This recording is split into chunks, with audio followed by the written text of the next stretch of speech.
Good evening, folks. Welcome to another episode of the Weekly Tangent Show. This is episode 21. We've done some time on this thing, and it's for June 13th. I thought it was Friday the 13th. It ended up being Thursday the 13th. Yep. And it's Brooks. I'm Greg. We're off to the races with another show talking about some games, talking about news and industry stuff. And I don't know if you could have another week that actually gives you more to talk about when it comes to games than the week of E3 every year. Yeah. About this time. Roughly in June, mid-June. Welcome, Baltimore. How are you, man? How's it going, Good Baltimore? to see you, brother. Yes. It is one of those times of the year where that's all there is news, and it's coming fast and furious. It's still going on. Yep. Mm-hmm. Right? Until Friday. Doesn't it go until Friday now that they have the consumer component of it? I mean, they did this thing where it used to be 3 days, and then people started encroaching onto the weekend, Sunday, and then Saturday, and then it turned into this movie release thing where, like, Tuesday night, the week before, right? Yeah. I mean, so at this point, it's kind of a week and a half or almost 2 week, like, marketing event. There's sales everywhere. There's news all over the place. Yeah, the sales. Get your wallets ready. There's another sale coming up soon. More than likely. It has been an exciting week. They did some pretty good work with E3. I will say that. Yeah. It's basically like when people start to go on vacation for a holiday weekend. You know, you can't just leave Friday when everybody else does. Right. Because you get Monday off.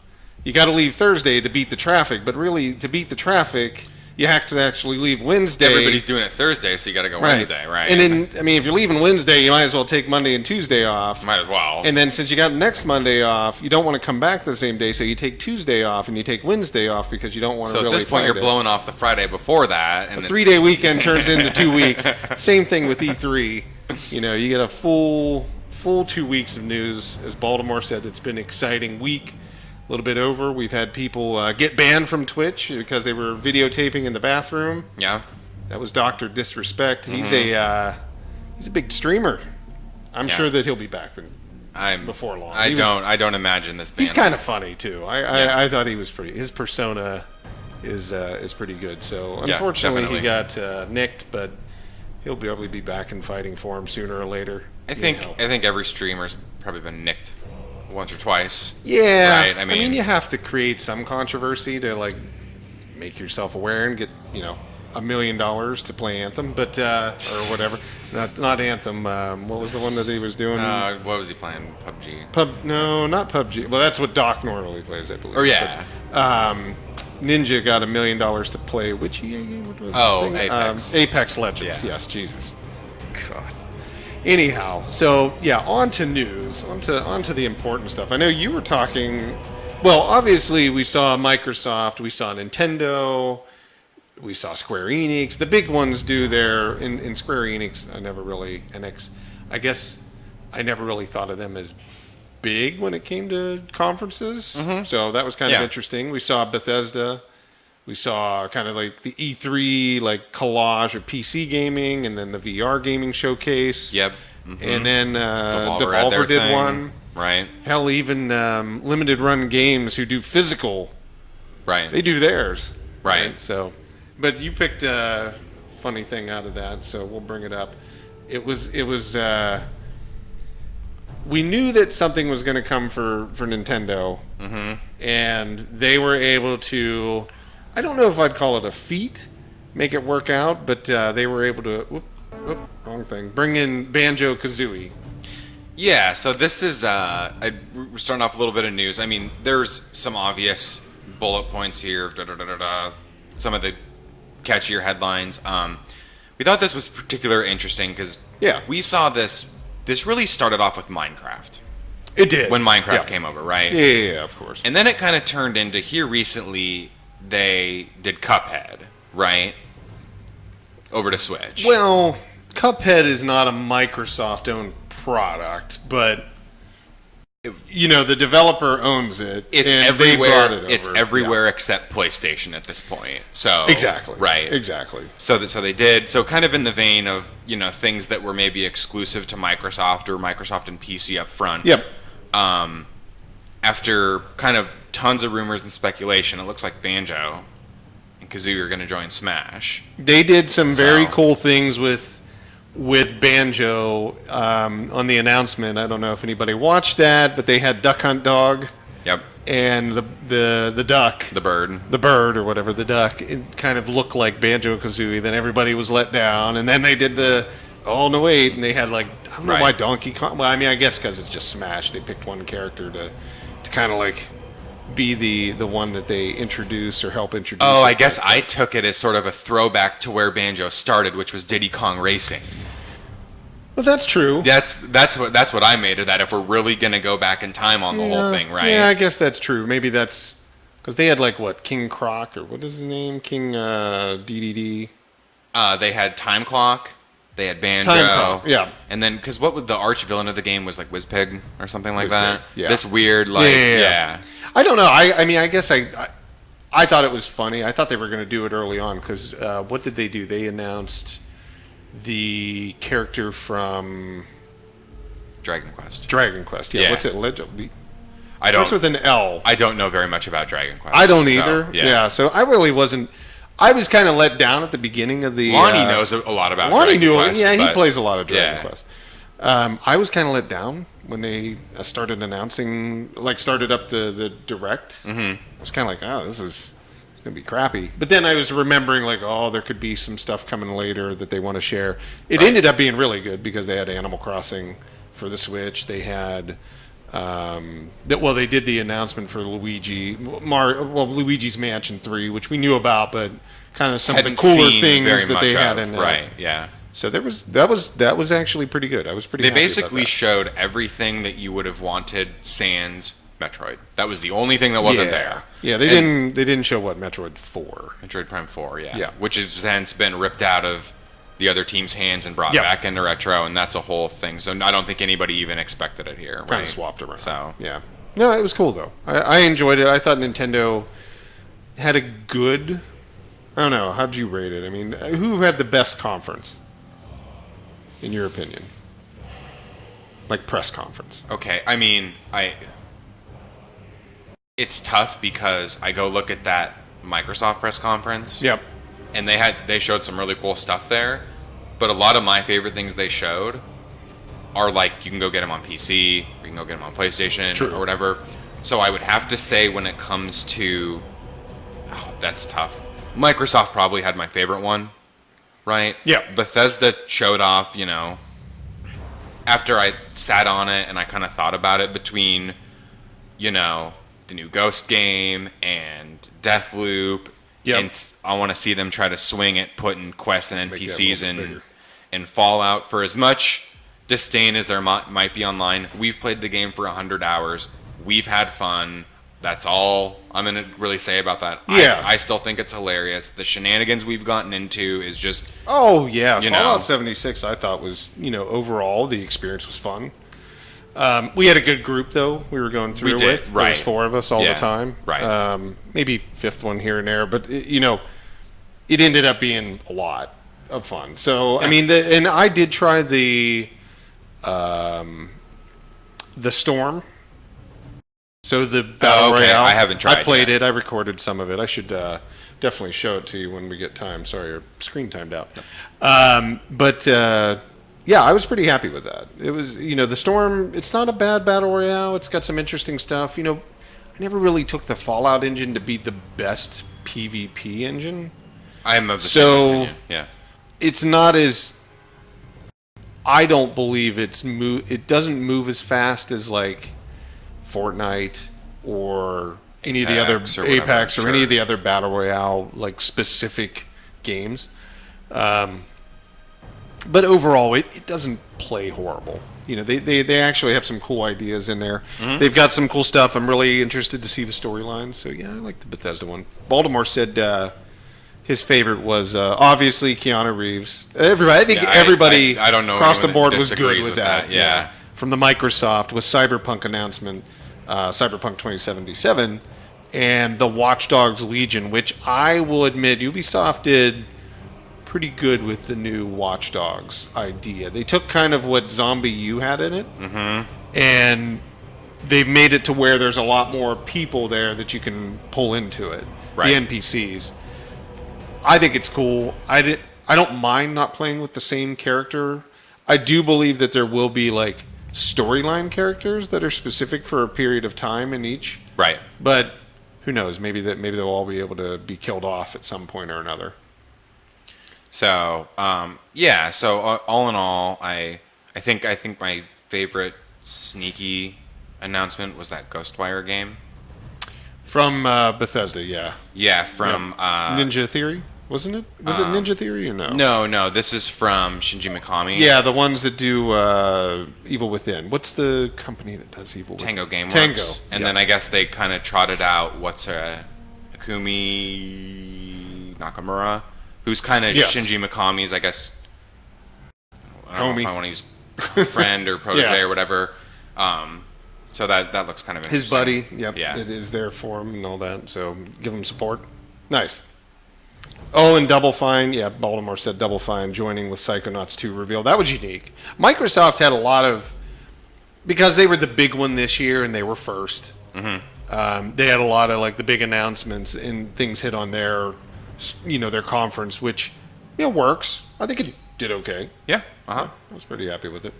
Overall, I think one that, funny enough, one that we were talking about, which was, wrong mouse, which was not announced. This is pretty new. Was the GTA or Grand Theft Auto casinos, Grand Theft Auto Online casinos. This just got announced this morning, or it hit the wire like this last night, was maybe. data mined out, and then it basically forced their hand that construction is starting in Vinewood. Yeah. So it's kind of an interesting thing. We had a discussion about it because I would imagine, and you obviously know your thoughts on it as well. Sure. I would imagine that shark cards will be able to be used as actual gambling money within the game. I find it fascinating. Yeah. Yeah. I mean, essentially, we see this on we've seen this on the mobile side of the world for a while. Like, Double Down Casino, that's real money people are playing with when they buy into the chips, and then they don't get a payout. So people are fine with that. It's going to be interesting to see if, everybody else is and how they're going to take and say, oh, can you buy, a very unique car or something like that with the winnings that you get out of the casino? What's the driving factor to spend money in a gambling environment inside of GTA Online? Right. You and I have talked, I don't even know how long we've talked about this. We've always been like, it is a hack fest. Yes. Grand Theft Auto in Las Vegas just makes a lot of sense. Yeah. Right? Yeah, so, I wish they would really kind of go down that road. I think really go for it, yeah. Yeah, if they could really, just do a Vegas one, I think they would be all right. Or Macau or somewhere in the world, right? It doesn't have to be, in America kind of a idea. Casino town or a gambling city or something. Yeah, definitely. Yeah, I don't know. I don't know. I could just see it somewhere, right? Yeah. So it's kind of an interesting thing. And being able to use, in-game currency to then gamble with, to potentially get more, to purchase some item or something like that. I mean, some of the stuff in Grand Theft Auto Online, Baltimore said it's a hack fest. He's not really a big fan of it, which I will agree. Early on, it was a lot of hacking. Sure, yeah. I think they kind of got a little bit of it under control. But I know that people still, what was it, Scott, our buddy, when we were all playing Grand Theft Auto 5 in the GTA Online, somebody, just put, $1 billion in his account. Oh, yeah. At one point. Oh, yeah. He was worried. He was like, dude, I'm gonna get screwed on this. Yeah, nothing ever happened, but I don't know how rampant that is anymore. I guess my ultimate question is, can you buy shark cards, gamble it, win the money, and then turn around and buy the stuff that you use shark cards for? Well, Baltimore, just funny enough, I don't know if he intended this. He just put it in chat it's pay $1 to win a car or something like that. There's a prize at each of the casino tables, in Vegas. That could potentially be a scenario. Spin the wheel, win a car, and you're paying one shark dollar, whatever they're called. I don't know. One person gets the car, but if 1 million people put $1 in, I mean, they're pulling $1 million out of the economy, kind of thing for a $250,000 car, right? Yeah, or whatever. So it'd be interesting. Yeah. I mean, you never know. It could be like, this is where they could really shine with like the customized vehicles, clothing, like, all basically anything that's just visual, right? Just, they don't have to, it's not going to be, I wouldn't imagine it'd be like, you could have gold-plated guns, but like, the gun's not going to do more damage, right? It's all going to be cosmetic stuff. Right. Yeah, status stuff. I think there's some potential for some just top-tier shenanigans with this. Yeah, no, I can see them doing something with it. So this wasn't announced there, but it was kind of neat. And I mean, it was, we were talking about the conferences and all of the different things coming out. There was the Devolver Digital Conference, which I don't know if a lot of people had a chance to check out a little bit later in the evening on Sunday. They always have a little bit of fun with theirs. It's a little different. Yeah, it's a little crazy. But Devolver had a funny thing in their conference where they launched the Devolver Bootleg. And essentially they were bootlegging their own games. So it's like, instead of Hotline Miami, it's Hotline Milwaukee. Yeah, because is it 8-1? It's 8-1. 8-1, okay. It's essentially like any 8-1 kind of cartridge you would get out of like China or something like that. And like, what do you pay, like $5 or $10 or something like that? It was $4.94. $4.94. They had 1% off. That's and it was right. running through like the end of E3. We talked about this. That's right. Yeah, and it was obviously themed and in line with like their CEO, their fictitious CEO that's on the video every year was killed last year, and she's back this year, but the whole conference was in her mind. Right. And like there was all this weird stuff. They do some really crazy stuff, but they had some really interesting games. Like I think the other one is named Karen. It's where you play the monster. And you're in there killing all of the NPCs or all the good guys, essentially. And it looked, I think it was Karen. Okay. Karen. It looked really cool. They had a lot of different things. Like the Devolver Bootleg Edition looks really interesting. I already picked it up. Okay. It's only available, as far as I know, on Steam. And I had to dig for it. So I don't know if that was the first night that they were doing it, but you had to kind of dig to be able to find it. But once I found it, I was like, oh, it's, 1% off or something like that. And they were running it through the end of the year, or through the end of E3. And it looks interesting. It looks really like shareware type stuff, but it's intentional, right? Right. I mean, obviously they're doing it that way. And they had like an Enter the Gungeon version. They had, what is it? The Luftwaffe fighter pilot one, Absolver, the Hotline Milwaukee.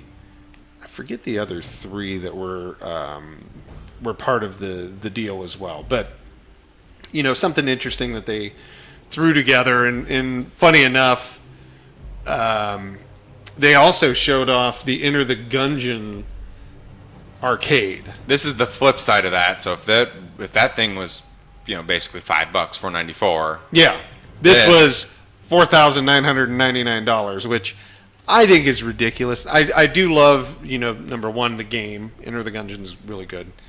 I like the idea of a brand new game that's a shooter, right?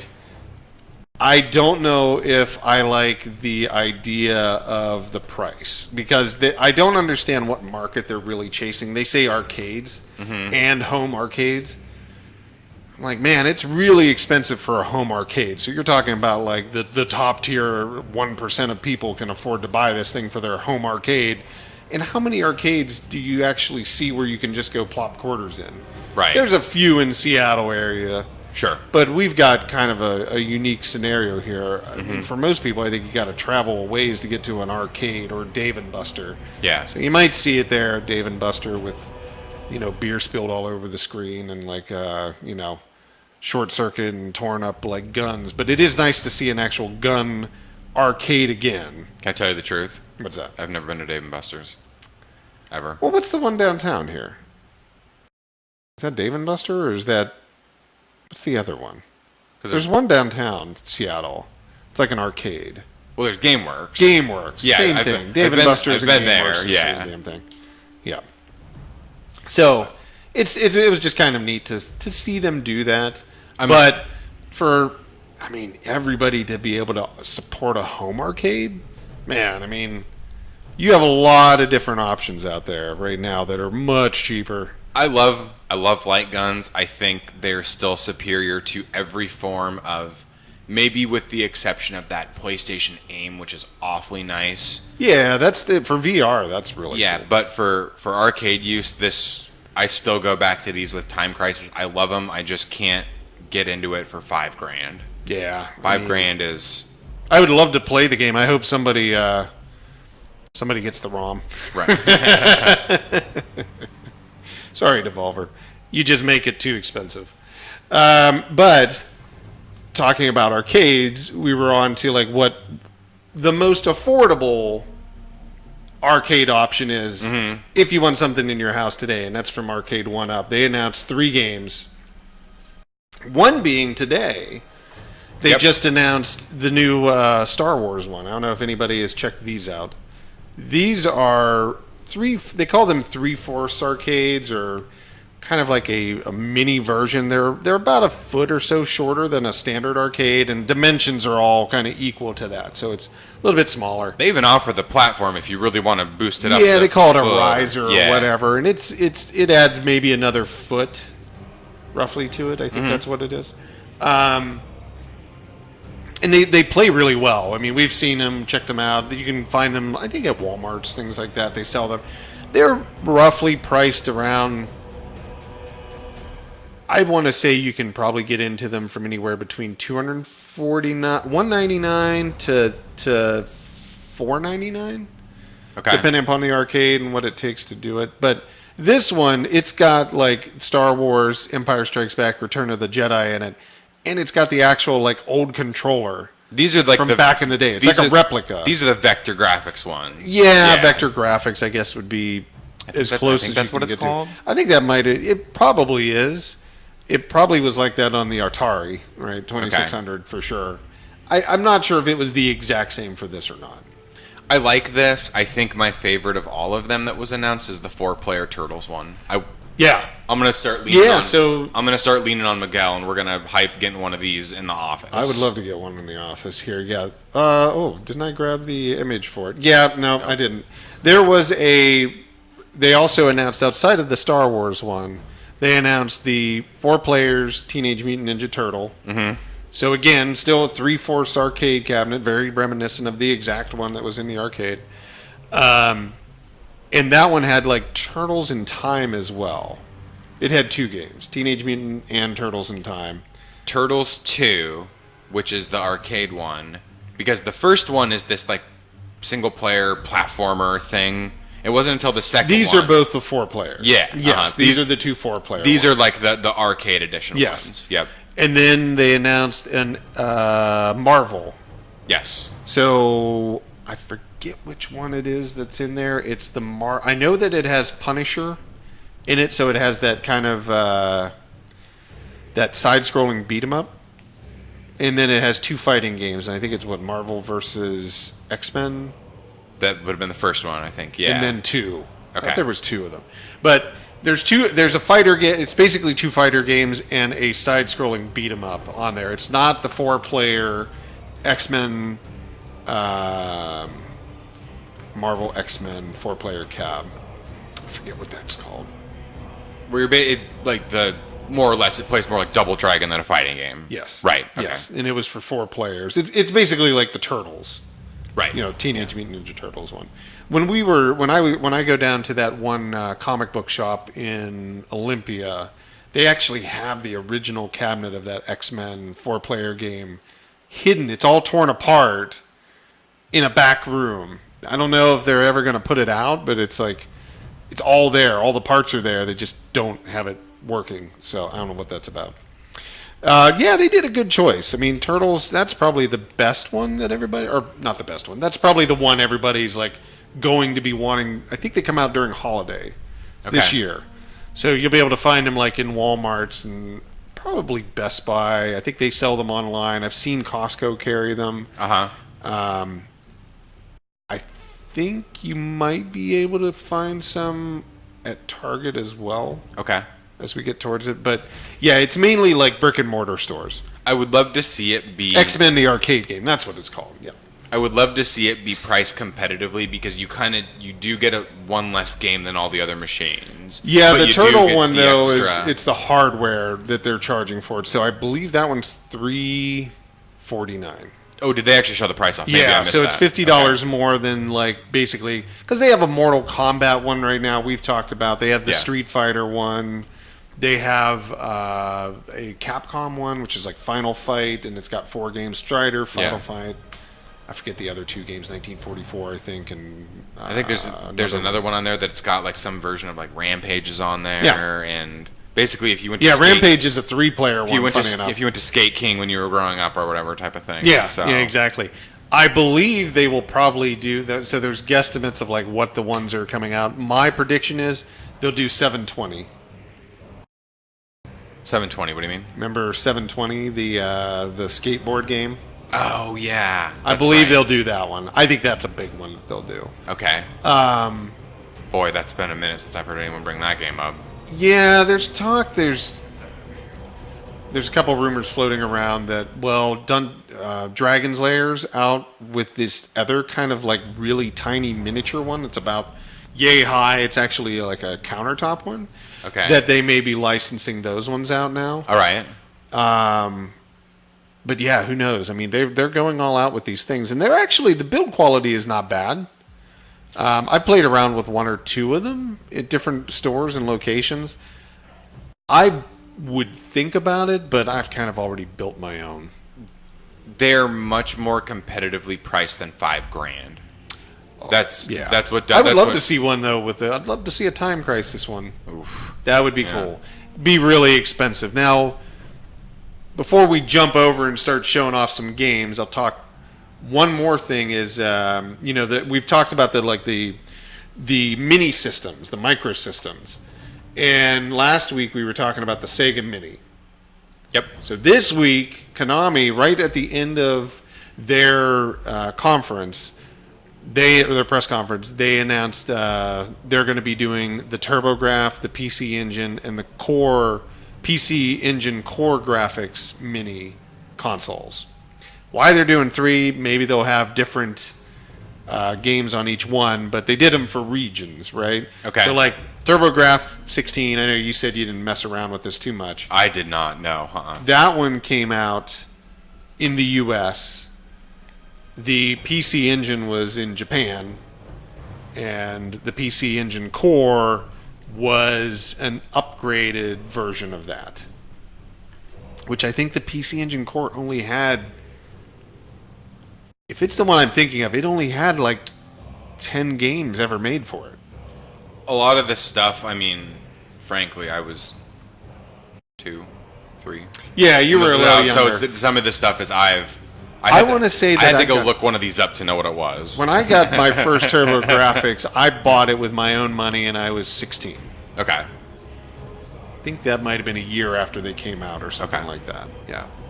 So it was okay. It was like the TurboGrafx fell into the 8-bit wars, but it was actually like a 16-bit machine. It was a 16-bit console, but it really kind of got looped in with the 8-bit machines. Was that due to the time frame in which it was released? I think it was that, and it really didn't have a big push in the U.S. Okay. So I forget why specifically. I think it was like their marketing team had some issues or something like that. It wasn't like the Amiga 32 that like had a $10 million patent against them and they couldn't launch in the U.S. and that's why it failed. But it was more along the lines of like they just didn't really have a big position in the market here. But they had kind of some of the better technology that it ran off of. So at the time, it was pretty interesting. It has a unique catalog of games that they can pull from. So I'm pretty interested to see what games they actually put into this thing. Right. And the price point's obviously going to be questionable as well because it really didn't have a big following here in the U.S. So it's like a retro gamer kind of thing right now that people buy them, but they're expensive to get a hold of. I don't know. Maybe. Okay, so it might succeed. It might have a rough time. Okay, so question. Yeah. Do you feel like there's a point where I know a lot of people are getting into the make the minis, Yeah. make the replicas, whether it be Hyperkin and we've got the I'm going to space on the name of the chip right now inside of them, the reprogrammable. There's the an acronym for FPGA. it. Thank you. Yeah. Do you feel like there's a certain point where we got to chill out on everyone making one of these things? Oh, that's funny. Baltimore found basically a rundown of like the Odyssey, the Atari, what years they came out. So the TurboGrafx 16 hit the U.S. Wow, in '89. 89. Okay, so 3. Yeah, so I was 91. I was 16. So it must have come out like they did a soft launch. I do remember that, and then they did another launch. So yeah, that's about right. It was maybe a year and a half after it came out. I bought one. Yeah, it had a hard time because it definitely. Oh, it was considered a 4th generation. That's funny. Oh, because it was the leader into the 16-bit, but it kind of got looped into the 8-bit ones. That makes sense. Sorry, what was your question on that? No, I was reading this. When do we get too many of these? I feel like there's going to come a point where someone's going to have like 40 of these things. Yeah, I mean, the funny thing is about it, if you want to play these games, you can emulate them, which nobody gets any money out of, right? And you don't pay any money usually in those scenarios. Or, you go out and you spend a fortune to get some of these games. These are Hue cards. These Hue cards are not cheap. Right. They're not a cartridge or a disc. They're these little cards, kind of like the Sega Master System. They're not floating around everywhere. They're little I mean, you got to buy the system, and they're a little bit expensive. You could probably get if you bought a Japanese PC Engine or PC Engine Core, like the real ones, I don't think there's region locks on these. So you'd probably be better to buy one of those, convert it to the US, and then like just go buy like these cards. We're going to, funny enough, a retro gaming show this Saturday down in Seattle, and you'll find them there. But we'll check out the prices. I bet they'll be a little bit more than you'd want to pay for an older game that's Bonk's Adventure. Because here's the draw. That's like the worst. Here's the draw. Here's the draw to me. You can take one of these and it plugs into my display or my TV right now. Yeah, it's HDMI. Right, because some of those other machines, it's like my TV does not have ports to plug. You would have to buy like a component or an RF or a composite converter to make it an HDMI signal. And I'm not saying it's quite Tower of Power level of. No, not that effort. But no, not that effort. But to make them look good on you really need a FrameMeister to make these look good on an HD TV, like a 4K, or even a 1080p. Really, to get it to scale correctly and to have it fill the screen, kind of thing, as much as it would in the normal 4:3 resolution or whatever that is. Yeah, you would need other tools to make that. These are going to produce, I think, 720p is what all of these pretty much work off of. Which, I mean, for the prices you're paying, you're somewhere between, what is a Nintendo NES one? $59 now, if you can find them. The Sony was the $99. Everything else falls between. If you're under $100 for these, I would imagine you include like 20 to 30 games. You really can't beat them. Right. If you don't want to mess around with like emulators and ROMs and stuff like that and trying to get it to work. And some of those can be tricky. There's another device, if everybody's interested. Look at the Polymega. It's called polymega.com. We've talked about this quite a bit off camera. It's an emulation platform where they can actually use the original cartridges and everything, and discs and all of that. That one's going to be interesting, but it's pricey. It's $500, right, to be able to support all the systems. So whether you buy them individually, and in Baltimore's point, you might end up just finding them at somebody's like yard sale here in a couple of years for $20 or less. Maybe they'll be handing them out. Who knows? Yeah, they need a new Turbo Express. That was the little like portable version of the TurboGrafx. It was pretty crazy. It played all the games. It was like a 1.5 inch or 2 inch screen. Jeez. And it was about the size of like, a mobile phone from like the early 90s, mid 90s. I got to think. It's crazy. I got to think the smallest portable I've played with. We bought them when we were working there because we got some kind of steal on them. there was this thing called a Game Boy Advance Micro. Oh, yeah. Yeah, I remember the Micro. The thing had like a 1-inch screen. Was tiny. Yeah. Right? They were cool. They were really cool. They looked really good, too. So I think that covers us on the news. There's, obviously, you're going to find a ton of stuff everywhere on E3. And we didn't want to, basically rehash everything that's out there. We were trying to find, smaller things. And there's a lot more. You go down to E3, there's a ton of stuff. Yeah. Oh, yeah. You can find. And a lot of cool different, knickknacks and different things that have to do with games and new games and indie games and VR games. There was a cool VR game called Pistol Whip that was showcased in the VR. This was the conference. This was the John Wick kind of mashed with Beat Saber. That's right. Yeah. So it's a rhythm based. I mean, the best way to imagine it is take Super Hot, which is the one where you can dodge, but if you don't move, everything's paused. Right. And you can dodge out of the way and grab weapons and shoot people and throw things at them. And as long as you're not moving, it pauses. Take that, but make it like a rhythm-based game. And that's what Pistol Whip is. So that looks really cool. It's going to be an interesting game. Right. There was other indie games, a ton of stuff. So definitely Polygon and GameSpot and all the other outlets, every YouTuber that was down there. I mean, there's a lot of information, so go look around. You'll find amazing stuff. But I think probably what we want to kind of start talking about are what we're doing this week for games. So we're going to show a few off, and then we'll play some Warhammer, and we're going to give away a couple copies of Warhammer as well. So, yep. Yeah, Super Hot is awesome. Dude, I love Super Hot. It's fun in VR too. It is really good. So let's see. This one's going to be a little bit louder. Neptunia. So the first game we're going to show off is a shooter. Mm-hmm. It's new. Just came out last week, I think it was. Shooter as in shoot 'em up, not shooter like FPS. A shmup. Yeah, like a shmup. It's actually a cute 'em up, which is what they call it. Right. And this is off the Neptunia franchise, which was popular kind of on the PS3, and it's come to PC. And I know that Humble Bundle's done a bunch of. Or has done like a bundle deal on them. But this one just launched, so it's an actual side-scrolling shooter. So let's take a look at Neptunia Shooter. So this game, I think I started a little bit into it. This one can be a little tough. It's got... It's very basic. It doesn't do completely full screen. It doesn't even have a full screen option. It's just you maximize the window, funny enough. But the challenge is there.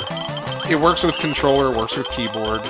I used the Steam controller when I was playing it, and then I did mouse and keyboard. I have a really hard time playing these games with mouse and keyboard. I have to play with... Yeah. I have to play with pad. It's kind of a little bullet hell. Yeah. Obviously. It's got some bullet hell components to it. Oh, thanks, Baltimore. He threw the link into Twitch. I had a good time with it, and actually I played it for probably about an hour and a half. This is the first level. I think in the video we'll look at, you see kind of the first three. I'm not completely sure how many levels there are. Okay. I don't think we even know that. But it actually played pretty well. It was fun. And it does have so I guess the unique thing about it is it has Ikaruga style mechanics, not the mechanic of black and white, but the switching mechanic between multiple ways to attack. As opposed to just collecting power-ups and then you're like, now I have this red power-up, or now I have the missile power-up. You can actually jump between. It starts out as a side-scrolling shooter, but it ultimately... You're moving to the side just because the background's moving, but enemies start to come from the bottom, from the top, and in droves. It's not in behind you, so it's kind of every which way. Yeah, it does. I thought the same thing. It looked like they were dropping pills like in Mario. Dr. Mario. Yeah. Yeah, they looked almost identical. That's what Baltimore just said. Yep. So I kind of felt the same way. Couldn't agree with you more. They even got the colors. Yeah, the colors were there. They did a good job. It's not a basic. I wouldn't say it's a basic level shooter, because again, it does get a little tricky, but it's done in a pixel art style. It's a lightweight game. I think it's only 20 megabytes, maybe 40. I believe, yeah, pretty small. It's under 50, if I recall.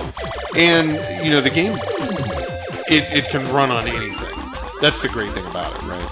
Like, you can run this game literally probably on any PC over the past 2 decades. Right. I would have to think.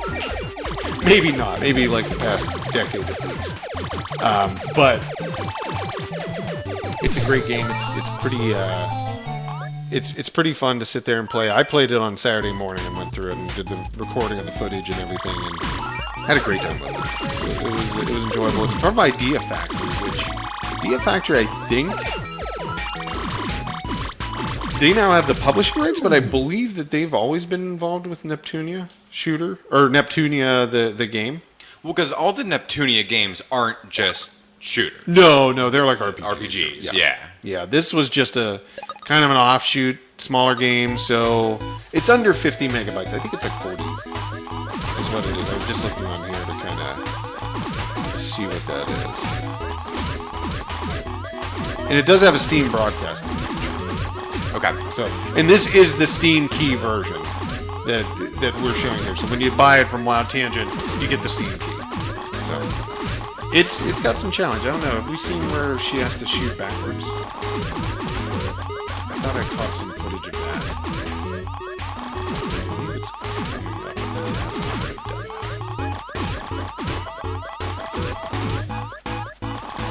up. You're dodging a lot. I mean, it does get. I mean, bullet hell is another term you could probably throw at it, right? It's like a cute 'em up, bullet hell, Ikaruga mechanic style shooter. Right. Got a little bit of everything. And you do get like extra life. So it's basically permadeath. Not permadeath. I mean, I guess it's permadeath. Like when you die, you start from the very beginning of the game. Right. Right. You end up getting like you can take 4 hits, and then every 25,000 I think points you get an extra hit. An extra life or an extra hit. Extra life, extra hit. I mean, the lives are really like you get hit, you just keep going. It's not like you start over or anything like that. It's just an extra hit. I'm sure there will be people that can do everything in like a no-hit run. Oh, I'm positive. I was getting probably a good handle on each of the bosses every 25 minutes. Okay. Roughly. Like learning the pattern. Learned all the patterns and you could get through which it. Weapons were. Ultimately, I think I got to stage 4. Parsec 4 is what they call it. And I got to the end boss there. But here you're having to switch back and forth as these, as the little ones, the yellow ones and the red ones come up from the bottom. You have to like switch to the pill where it drops to the bottom. And it's like a bomb almost. A little bit more damage than the crosses, I think, or plus signs that she's shooting.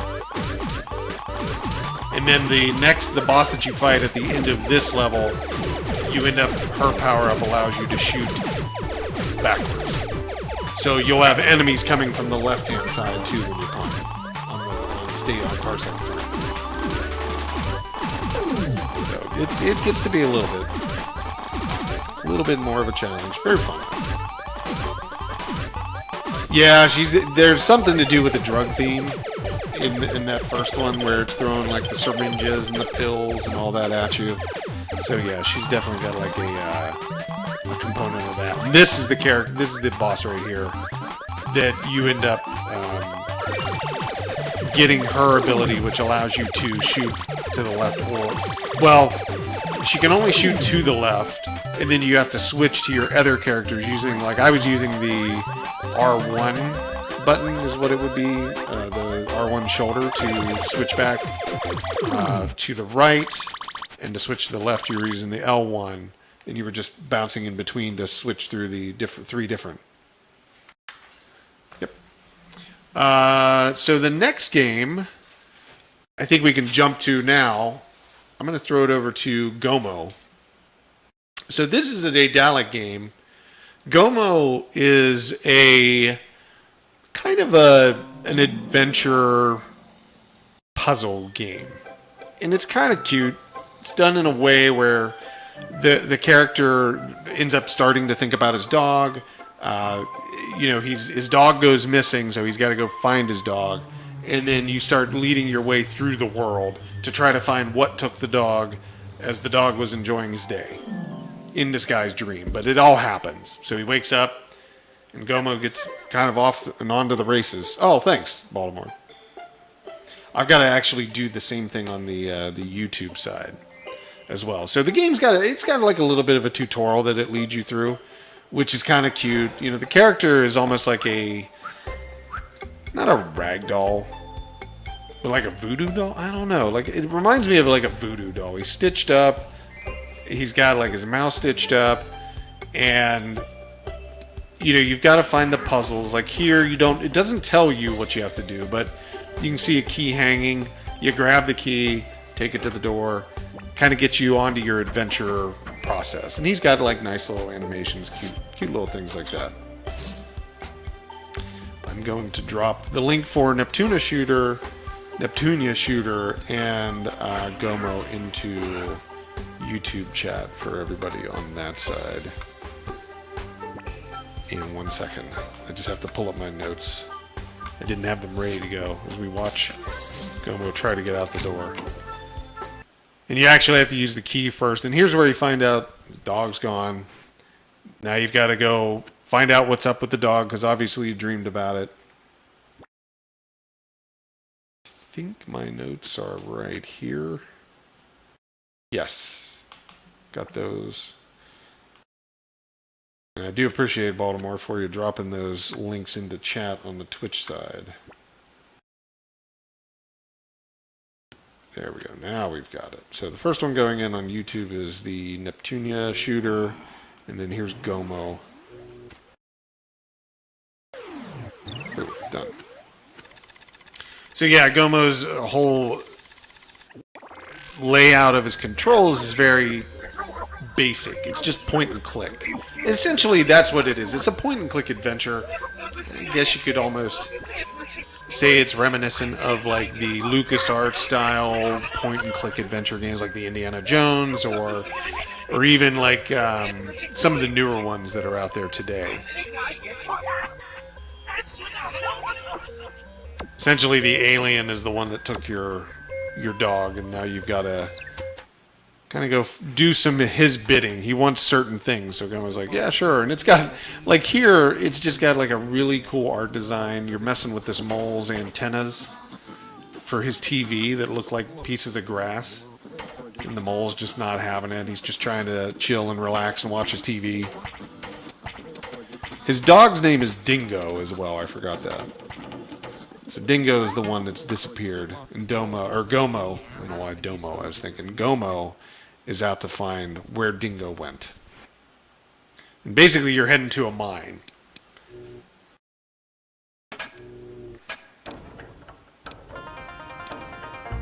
It almost reminds me of Squidbillies, if you've ever seen that cartoon. That's kind of funny. I love that show. It was on Adult Swim. Yeah, there's definitely people that like just playing games and having it. Yeah, this is funny. He just keeps going. There was E.T. in the background too. I don't know if you saw that in the artwork or in the underground mine. There's the Addams Family. I don't know why they're in there. I don't know.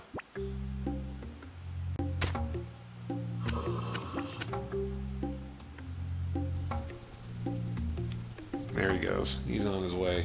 The art style is very... It reminds me of it. I know it's not the same. It looks... kind of makes me think of the Squidbilly cartoon when I was watching it, when I was playing it. But this was brought to us, again, from our partnership with Daedalic. So they just... The game has actually been out for a little bit. It's not a brand new game, but we just deployed it on WildTangent. And you can check it out for free. It's 30-minute trial on it. So if you want to check it out, the link is in chats, in both chats. And yeah, this was funny. The washroom. So I take it, they call it the WC. So I take it it's like a European developer. Daedalic is, but yeah, dude's got his daily constitution. But this game came out a little bit ago. It was actually like 2013, I think, is when it first deployed. And it's got some funny parts in it. And he found some clue here. I forget what it was. Oh, it's the clue to the door. Why it's in the bathroom. I guess because the person was playing tic-tac-toe while they were using the bathroom. I was doing the 3 little bears kind of thing here, or 3 bears. I didn't know if there would be some like secret if you like used all the toilets. So I was checking every one of them. That was the Goldilocks of the video game world.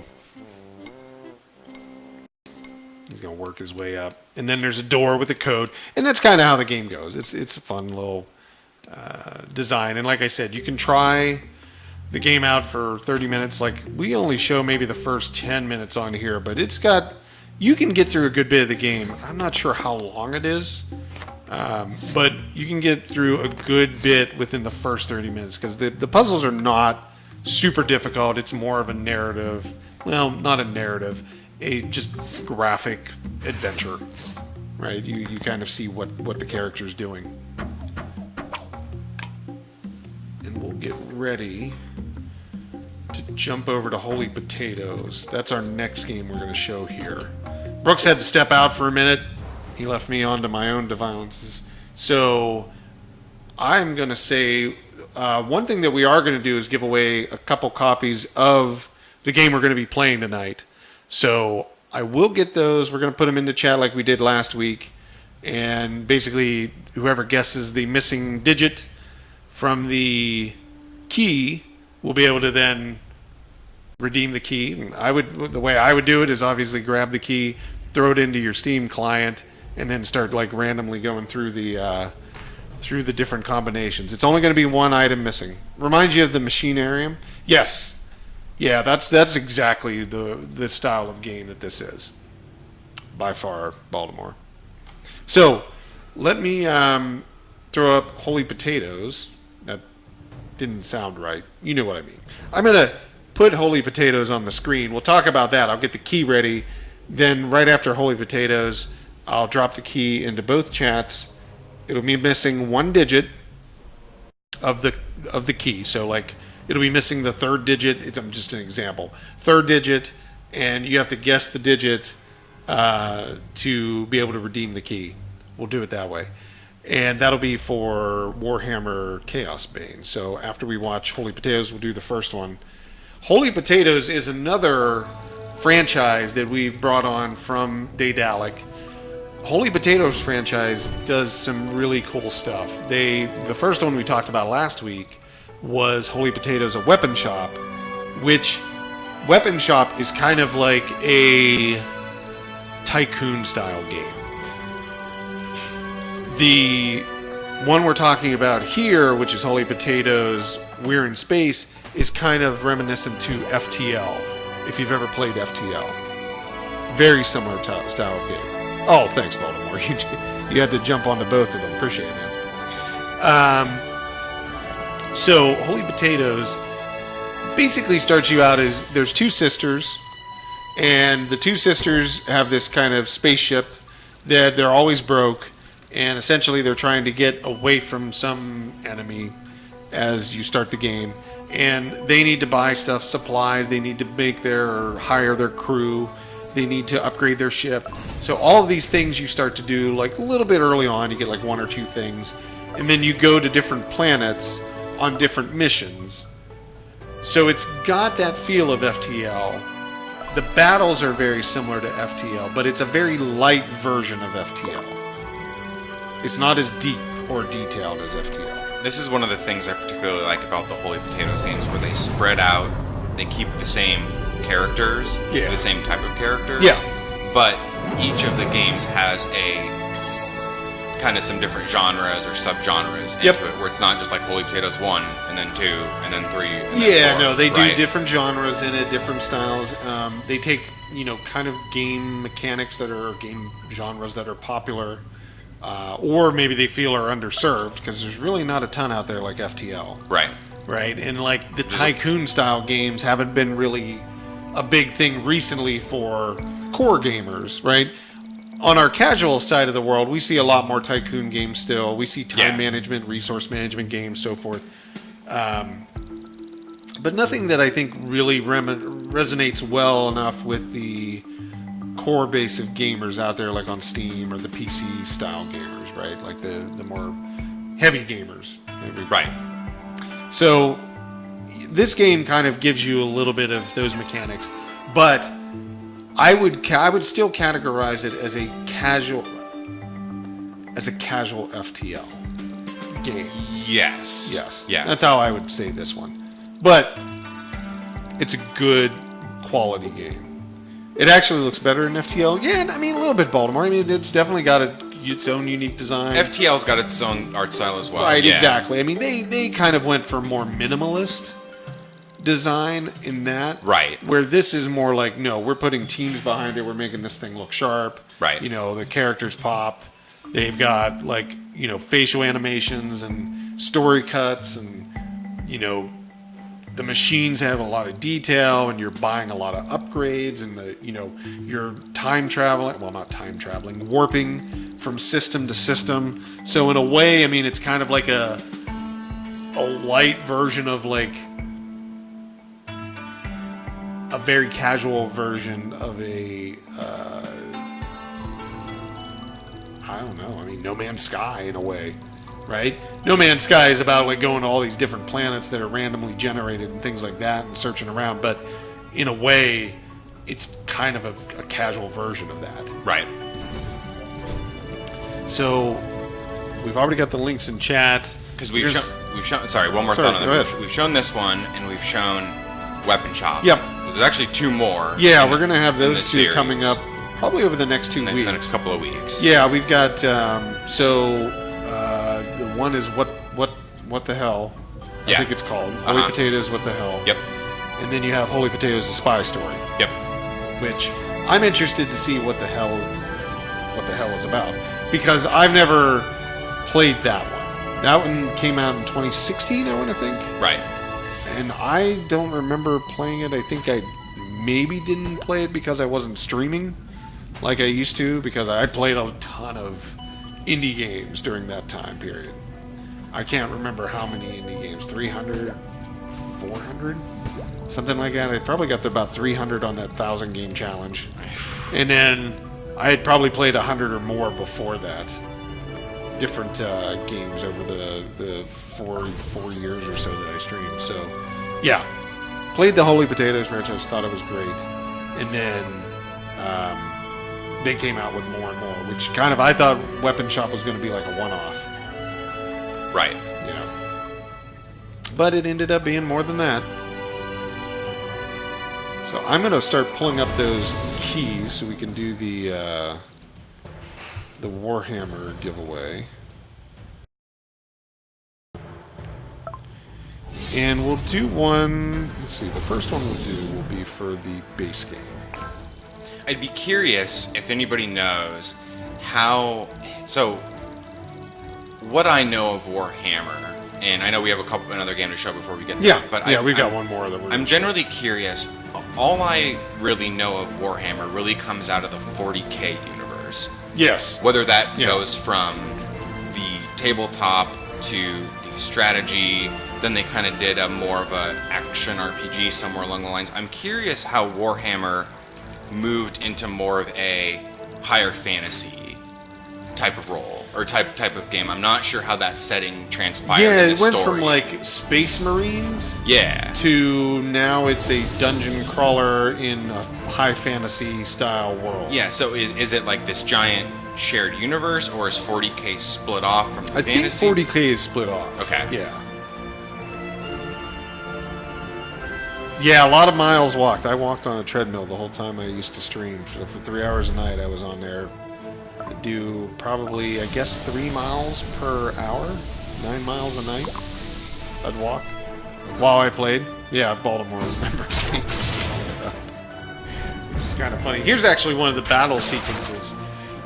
You basically set your crew, you manufacture the weapons, and then you set the crew to run the weapons. And essentially, you have like battle skirmishes And at that point, you gain more. They call it starch.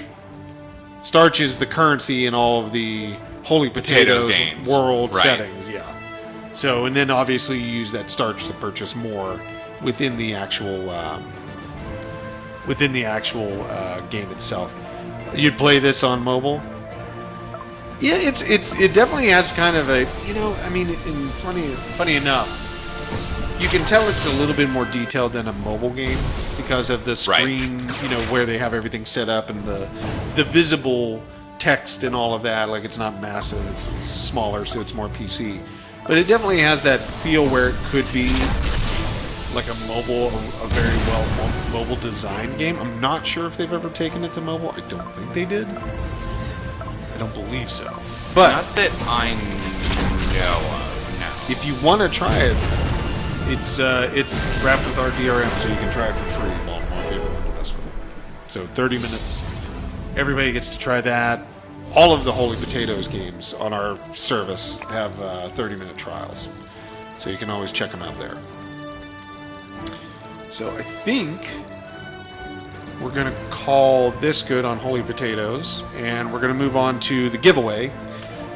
And I'm going to put that into chat, but then we'll talk one more game, the Vectronom, and then we'll play a little bit. So we'll quickly go through Vectronom, which is a cool rhythm-based puzzle game.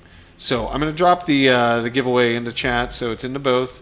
Vectronom. Okay. There's one digit missing, and it can be anything from a letter or a number. So it's going to be A through Z. It doesn't have to worry. You don't have to worry about capital or lowercase. Right. A through Z or 0 through 9. So those are the digit. Pick from those. It's what, 36 we said? Yeah, not 767. Yeah, 36 different digits options. or whatever the other week. So good luck. And then we'll jump into Vectronom, and then we'll do another one. Perfect. So, Vectronom, as I said, is a puzzle-based... Oh, there's another one. I didn't add it into the... that was the last one that I did. Give me 1 second, folks. We were doing the video setup, and that was the last video, and we got to talking about... Our buddy Scott stopped in, and we got to talking about something else.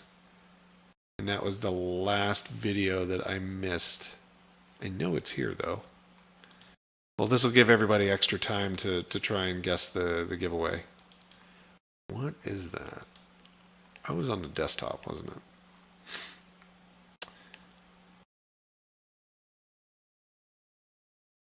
Did I even pull Vectronom down? I know I pushed it up, but I probably didn't pull it down. But that's okay. We can still pull it from the server, I think. Why doesn't this machine find the server? I believe one of them is not in the corporate domain.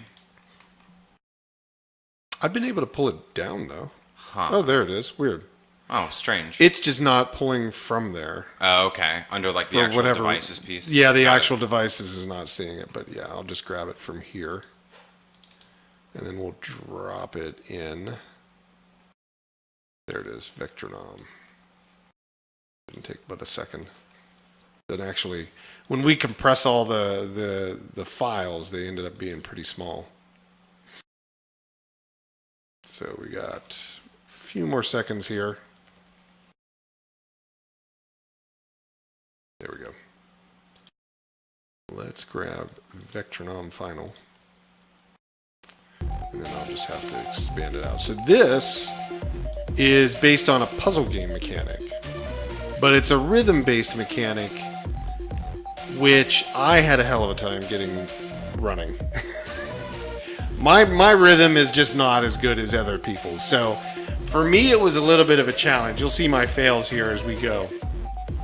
But once you do get into it, as you're on the beat, you can get through the entire game on the first run if you got the beat down right. Because you can see here, it's missing when the beat is actually going. The music's pretty good, so I'll turn that up just a little bit. If you know the pattern and you follow the beat, you don't fail. Interesting. It is very interesting, and the lights the light pattern in the background. I did look onto the Steam page. It is kind of like Crypt of the Necrodancer, that's for sure. And thank you for throwing that in there, that link in there, Baltimore. Appreciate it. You can play it free for 30 minutes. Check it out. Right. Or no, this one, we don't have the build yet. This is a Steam key. We just got the key in. We just got the key. We will get the build in. Probably be another week or two before we get that. But you can play the game with a dance pad. Huh. Okay. I've seen people checking it out with a dance pad too. Which, any kind of rhythm game, if you have a rhythm, like a drum, a way to hook up drums to it, a way to hook up a dance pad to it, like the Necromancer, Crypt of the Necrodancer, that one plays amazingly well, and I've seen people even do the dance pad on that. Okay. And that's the one, the developers doing Crypt of the Necrodancer that did that, are doing the Zelda. The Cadence of Hyrule, Yeah. I think it's called, yeah. Which is kind of cool as well. You know, I went through, when I played a lot of Dreamcast, I played a lot rhythm God, games. look at this. I was just like, having a hell of a time here. There was one where I hit 100%, and it tells you at the end Okay. how well you did. There was one where I hit 100% of everything, but I had a lot of failures. So, but yeah, what GameCube you said? Dreamcast, I played Dreamcast. a lot of rhythm games. Well, they had the Maraca, They had that. Samba de Amigo. Let's see. There's a low-profile game that we played endlessly. It was called Guitar Man. Yeah, Guitar Man.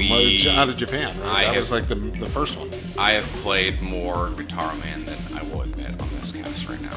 Yeah. No, that was a popular one though. That is when what was the company that created Guitar Hero? Redbox? No, the Redbox is the thing. Red Octane. Red Octane. They were the ones importing Guitar Man. Constantly. Were they really? Yeah, they had Okay. a rental service. They were like They were like Redbox. Well, they were like Netflix. Okay. When you had discs that you would mail and rent, they would ship them to you. You'd play it, and then you'd ship them back in a prepaid envelope. I didn't know that. Red Octane started that way, and then they got into How the funny- Guitar Man. how funny and is then they that? got into developing How funny is that? rhythm-based games. I used their service when I lived in New Jersey, back in Wow. like 2000, roughly 2000, something like that. I don't know. Red Octane. That was an interesting company. Yeah, they were the publisher. Oh, I guess I did not know this. In 2010, Activision closed Red Octane. Oh, there you go. Did not. It didn't end well for them. And it doesn't surprise me. Bobby Kotick likes to shut things down. Close up shop. Yeah. This was an interesting one. So you get like these spikes coming down. So you really have to get like... And again, if you get the pattern down, you don't have to worry about it. Like the rhythm part of it down. Because everything's based on a rhythm. And funny enough, so is Dark Souls. Yeah, Boss battles. We've talked about that with the music and the flow, and even how some of the boss battles, they change it up on you to really confuse you. Yeah. The one that I think...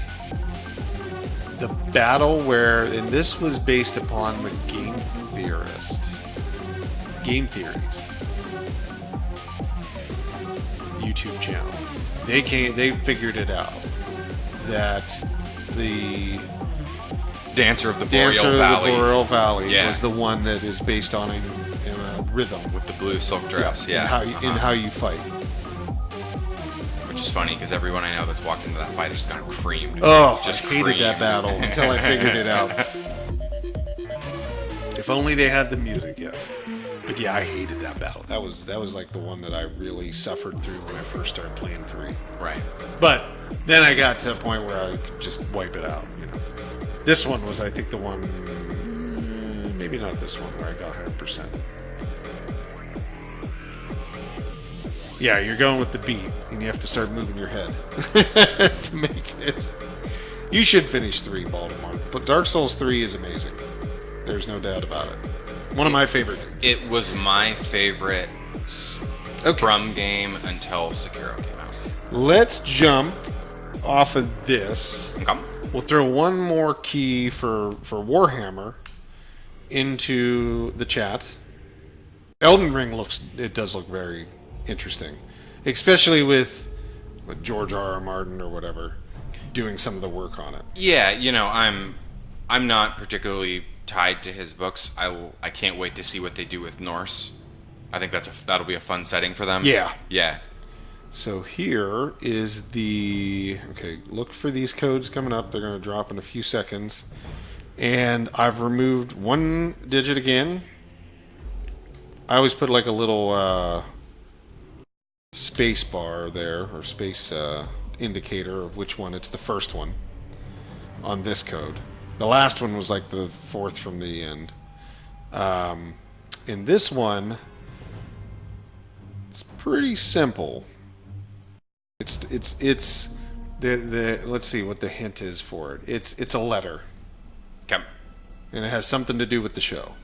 Cool. So everybody get ready. Dropping it. Good luck.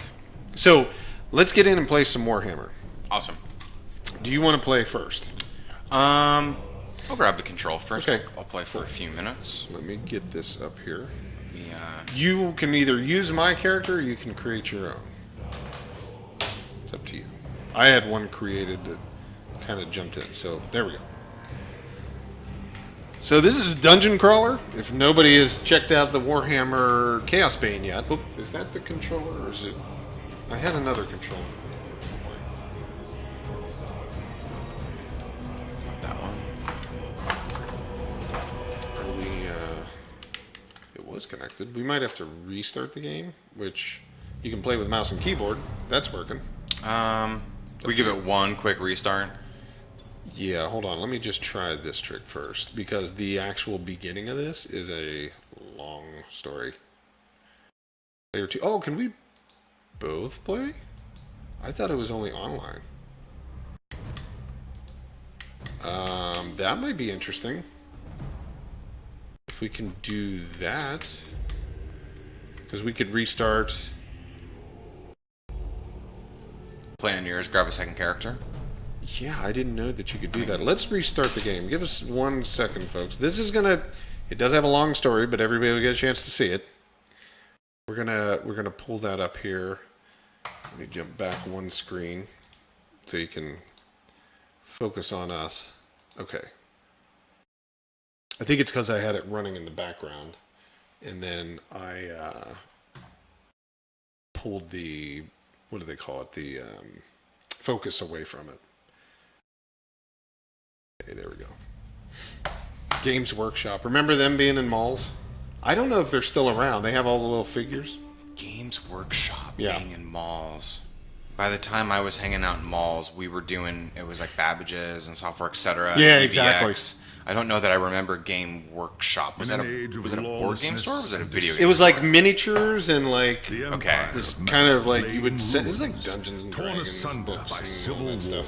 You know, that was one thing that growing up I never got. There were people always painting figures inside. Yes, they were. Yeah. That's what I remember from the whole thing. I never got too far down the mini route.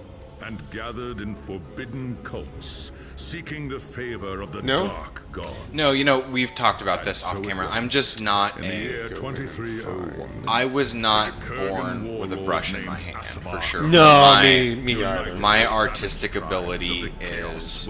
I mean, if you need a guy that can like do stick figures, I'm your guy on that. But outside of that, don't ask me to do much more. Yeah. northern Yeah, I'm kingdom with you. of Kislev. So I'm just and dropping. We do know a couple people that have Links in gotten... chat there. We do know a couple people that have gotten quite into minis and have gotten quite good with the art on them and whatnot. Yeah. So Oh yeah, no. Yeah. My son, he likes miniature figures. So how he's, he's got all the paint sets and all that Right. stuff, and he's really interested. He loves Dungeons and Dragons. He is really good at it too. He's actually like very creative when it comes to like high fantasy. we've talked about stories. this recently. Yeah. He's kind of starting to really lean into it. Yeah. Yeah, he definitely does a hell of a lot. The invaders, And he writes some deep stuff too. In the process. The Imperial Yeah, it's been a while, man. marched Howie to the looks a lot rescue different. of the He's Kislev 15 now. He's about to start Fighting driving. cool Yeah, and he's going to be driving next year. It's crazy. outside the city walls. I'm getting old. This is a long intro, and it's not skippable, by the way. That's the one downfall. I hate that. I hate when you can't skip the intro. Even if you play the game, you can't skip it. Weird. Yeah, it's Yeah. crazy. But this is a Steam version, so the link that I threw into chat, when you purchase it again from us, it's for Steam. And I think you had it on sale for the members side, if I'm not mistaken. I don't know the pricing planning their revenge. off the top of my head. So what does the game retail for? I think it's $49. 49. So I think it's on sale for 44. Is it $44? I believe so. Yeah. Warhammer. Chaosbane. Yeah, we have 3 different versions. There's the Magnus edition. There's the Deluxe. Deluxe edition. The Magnus is the most. It comes with season pass and everything. Yeah. So the first one is the base game. The second one. There we go. The second one comes with Try and start on that. Let's see what it does. batteries toast on this one. Oh, you're Yes. kidding me. So I might be mouse and keyboard if you want to pass that over. Here, give that a try. You go ahead and try that. I'm going to check this out. It might. I don't know why. In the options, it gives you. If you go into game options, was it game options or controls? There we go. It player 1, player 2, player 3. Hit a button on your keyboard right there. Okay, so let's go for it. Yeah, go ahead. Maybe you have to even go in a Let's see little what bit happens. further. Yeah. This one's really good. Yeah. Wow. I thought I just threw. We must have left them on or something like that because I thought I just threw new batteries into this sucker. Well, no, the battery was backwards. That's why. They were both back. Amazing. Well, you can't give us too much to work with here. There we go. Okay. So then we're gonna do one more quick deviation. Yeah, sorry. Go Before for we it. get in. Okay. Okay. Okay. So I'm gonna go back. Yep. I'm gonna go back one more time. Yep.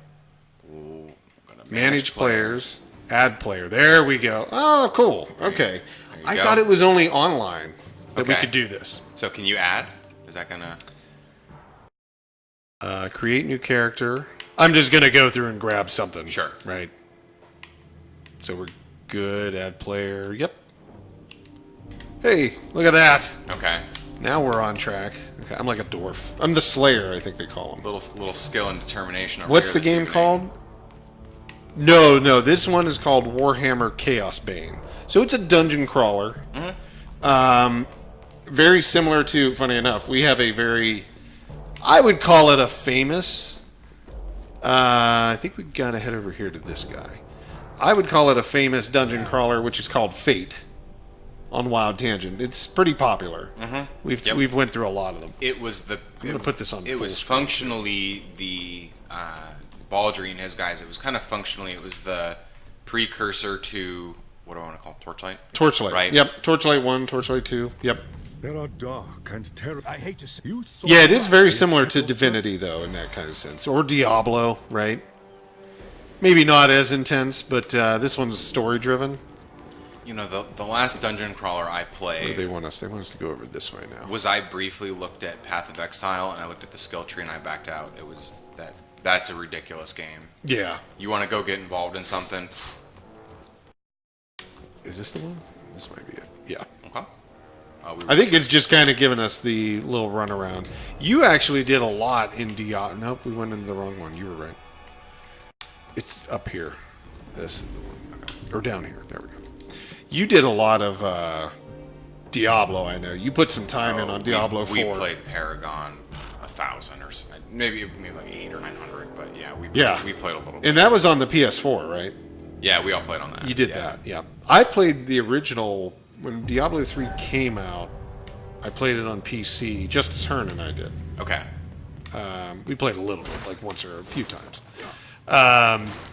But I remember playing like Dungeon or Diablo 1 and 2 a good bit.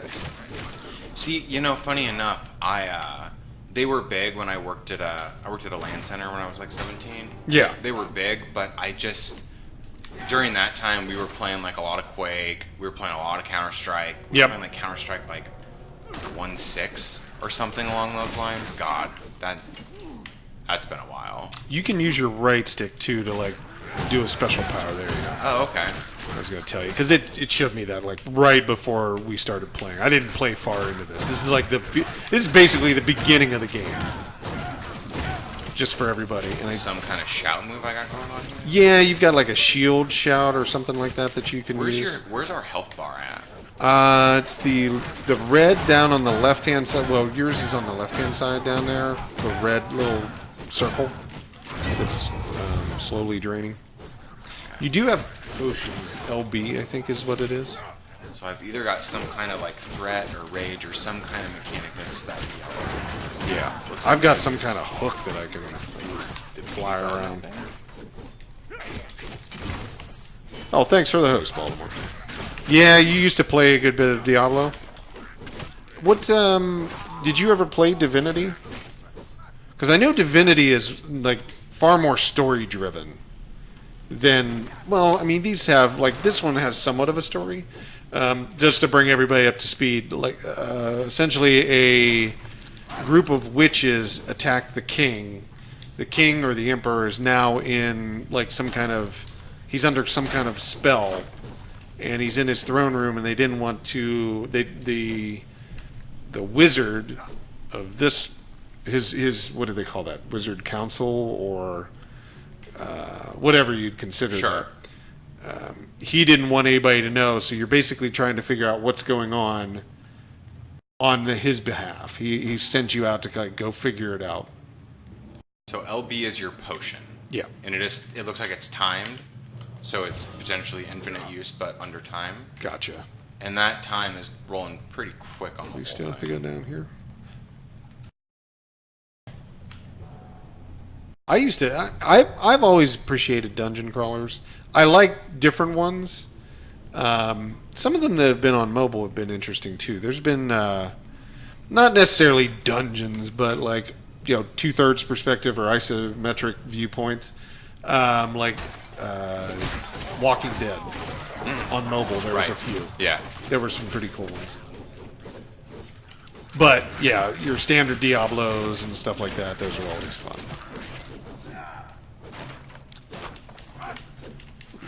Loot and everything else that you come across. I actually don't mind playing with these controllers. This is pretty nice.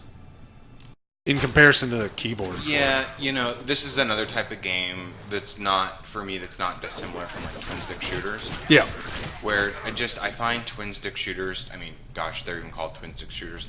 I find them to be especially challenging on a mouse and keyboard. Oh, yeah, they're this is the same kind of thing. Well, mostly they try to use WASD and the arrows to make a twin stick shooter work, and it doesn't work well. Yeah. Twin stick shooters work well with sticks, analog sticks. Ooh, quite a crowd there.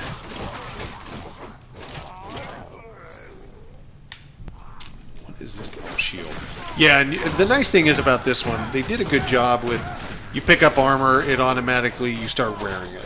Right, it throws it on. There's not a lot of heavy menu management, which is kind of nice. Like, it's more not casual, but I would put it like more in the line of like a Fate than it's more like a Diablo. Yeah, I mean, I guess my expectation would be maybe later on if you really want to get into that, you can. But it is nice when you can kind of early on, you don't really got to worry about the stats. You don't have to play this min-max every piece, every slot, all the time. Yeah, there are some people that want that, though, right? Like, you could really... I know you guys were pretty into it on the Paragon side. Like, well, I think you have to be, really. Yeah, I think we played, we played up to Torment, 80 in the stomp. It got... Why? Just upgraded. Why was the question we asked ourselves, why? Right, why at that point. We actually knew a guy that played the permadeath mode, and we were like, nope, not doing it. where when you die, it starts all your stuff Yeah, over. that's a little rough. We want to check this area.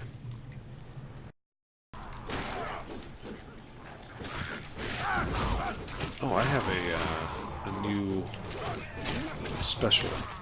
Oh, I gotta move too. Yeah, I was gonna say they just started. Oh, I got a nice little charge there. I'm into this. Yeah, the game. I mean, the environment looks really nice. Oop, that's me. Sorry. My Here we go. Oop, I'm way up in the corner. Oh, I need more time.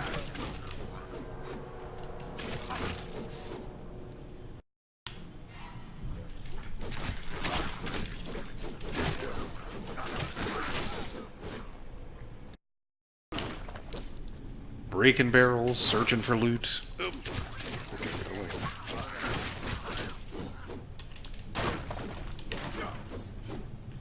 Yeah, I still don't understand the Warhammer universe. I don't. Yeah, I would like to know how we got here. Oh, that's only for me. I think. There we go.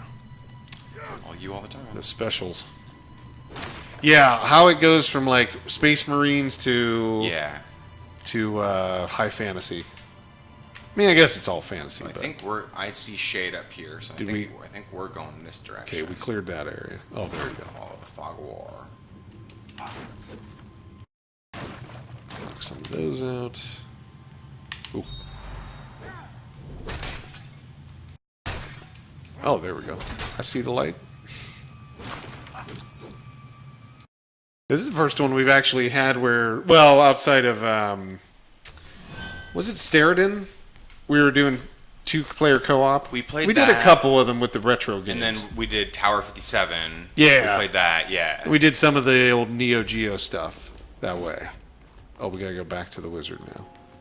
A couple of those Neo Geo games where they look like twin-stick shooters, but they're one-stick shooters. Yeah.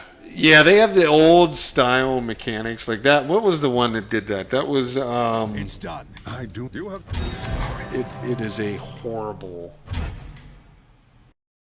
design. Oh, Shock Troopers. Shock Troopers, yeah. Today, for it's a retro game, so for today, the mechanics they use are just like it just doesn't play well. I'm sure at the time those games were awesome. Yeah. Oh, and there's definitely, don't get me wrong, there's definitely a retro, like when you take it and consider it that way, but in comparison to like some people may be looking for more of an actual twin stick shooter, it's definitely not that. When you see some of these games that have had some of the quality and life improvements over time, just things to make them a little more playable, control a little bit easier. By far. You realize back in the day that maybe some of those arcade machines were a little nickel and diming you. Oh, they were quarter munchers for that specific reason, right? Like that was their deal. Like they went and like took as much of your money as they possibly could. But now that you can play them, just on a PC, it's great because like they're really quick games. Right. In the end, right? Like most of those games are like you can get through them probably in an hour and a half.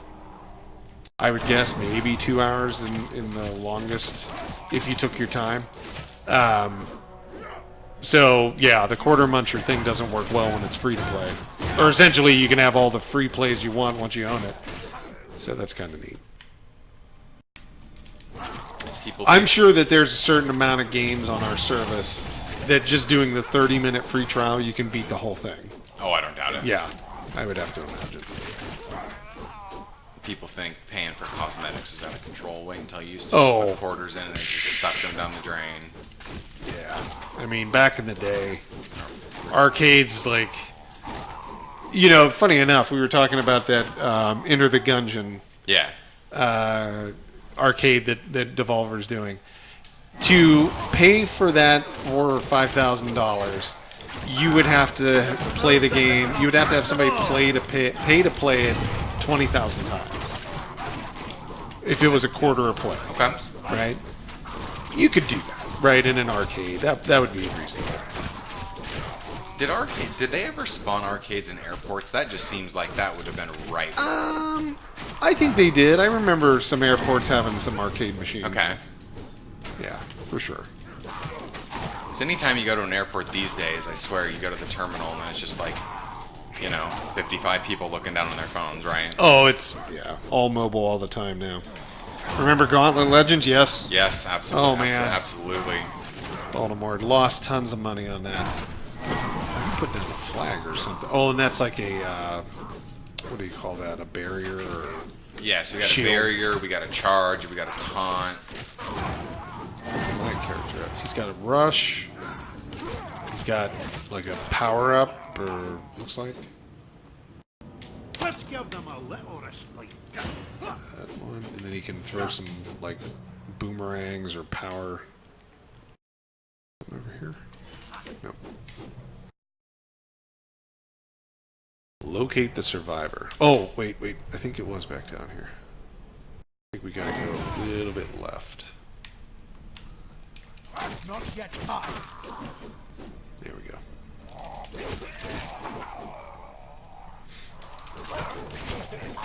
Oh, now we're getting some bigger crowds, more powerful enemies.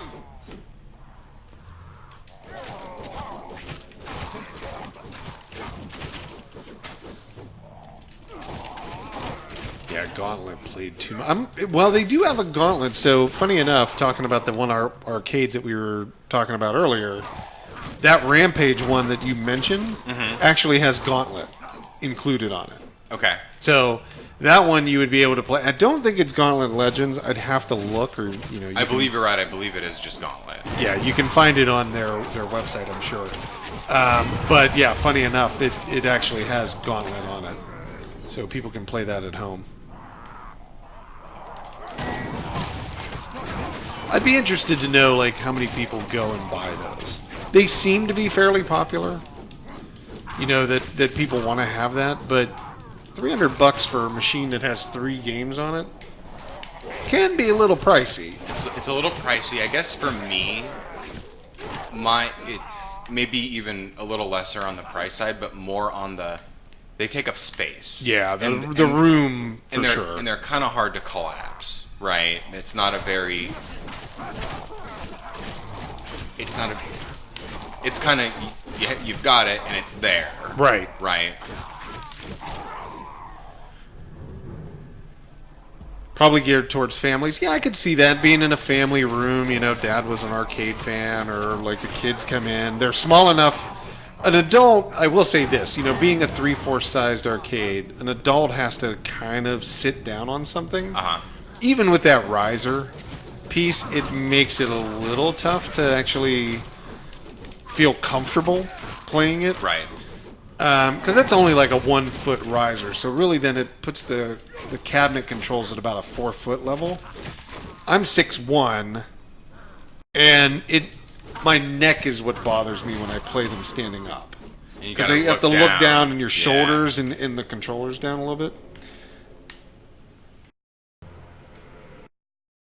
It was, so yeah, that one pick that we showed of the Star Wars one, Baltimore, that was on one of those risers. So it lifted it up by about a foot. So, yeah, I think they're more made for like adults to sit down and play. But for kids, like Sarah, she has one for her son. Okay. Her and Joe bought one. They actually, their son, he's maybe 3 now, 2 or 3. Okay. And he sits around and plays on it. Like, it's a little high for him, is what I remember it being. Okay. She said, but, that's about, like, it's for kids, right, to stand up and play. It's a perfect size for them. I do believe that I don't want to say the resurgent, but the arcade thing, the micro console thing, it very much reminds me of people that kind of grew up with those. Yeah. And then some of those people now have kids that are of the age to be like, so it seems to me of like, hey, here's what it was like when I was younger. And I think there's some of that to those, both the arcades and those mini systems. I think the mini systems, definitely that's what that's built for. It's parents that remember NES and they want their kids to be able to have a chance to play that. Or even, people in their late mid-30s that want to go back and play that haven't played video games in a long time, they Right. would have been of the age where they were like young enough to play, 30s, 40s. Those gamers would have played like the original NES. And then obviously now that they move closer and closer towards like the Genesis, the PlayStation, you're getting into like the early 30s, like mid 20s Right. kind of players. They remember that. So they may not want to have like tons of old systems and try to figure out how to hook them up to their HD TVs with HDMI. That nothing was supported by HDMI until you got to like PlayStation 3. I think that PlayStation 3 and Xbox 360 were the first HDMI consoles. Yeah, 720 pieces. Yeah. Yep. So, I mean, obviously, that would be the majority of game systems out there that people probably still have connected to their TVs for a DVD player or whatever the reason if they don't play games on it. Oh, wow, look at that. That thing is really blocking a little bit of the view. Whew. I kind of thought it would disappear for a minute.